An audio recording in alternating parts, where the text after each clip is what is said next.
বাংলাদেশের ভেতর দিয়ে ভারতের রেলপথ ব্যবহারের সমালোচনা প্রসঙ্গে প্রধানমন্ত্রী হাসিনা বলেছে, এটা নিয়ে কেন সমালোচনা হচ্ছে আমি বুঝতে পারছি না। ইউরোপে তো এক দেশের সঙ্গে অন্য দেশের কোনো বর্ডারই নেই।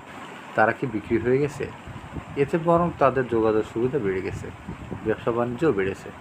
মঙ্গলবার সকালে গণভবনে প্রধানমন্ত্রীর সাম্প্রতিক ভারত সফর নিয়ে আয়োজিত এক সংবাদ সম্মেলনের প্রশ্নোত্তর পর্বে কথা বলে হাসিনা। প্রধানমন্ত্রী হাসিনা আরও বলে, যারা বলে দেশ বিক্রি হয়ে যাচ্ছে তারা বলুক বিক্রিটা কিসের মাপ হচ্ছে, মাপটা কিসের মাধ্যমে হচ্ছে। বাংলাদেশ স্বাধীন দেশ, আমরা যুদ্ধ করেই স্বাধীন হয়েছি।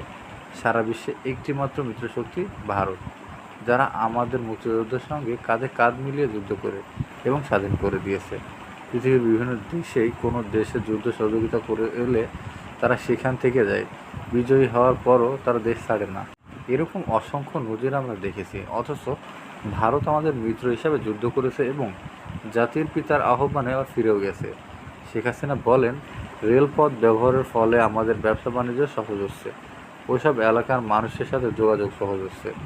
ইউরোপে তো বর্ডারই নেই, তারা কি তাহলে বিক্রি করে দিয়েছে? প্রত্যেকটা দেশই তো স্বাধীন দেশ, তারা তো বিক্রি হয়নি। তাহলে সাউথ এশিয়ার দেশগুলো কেন এমন হবে?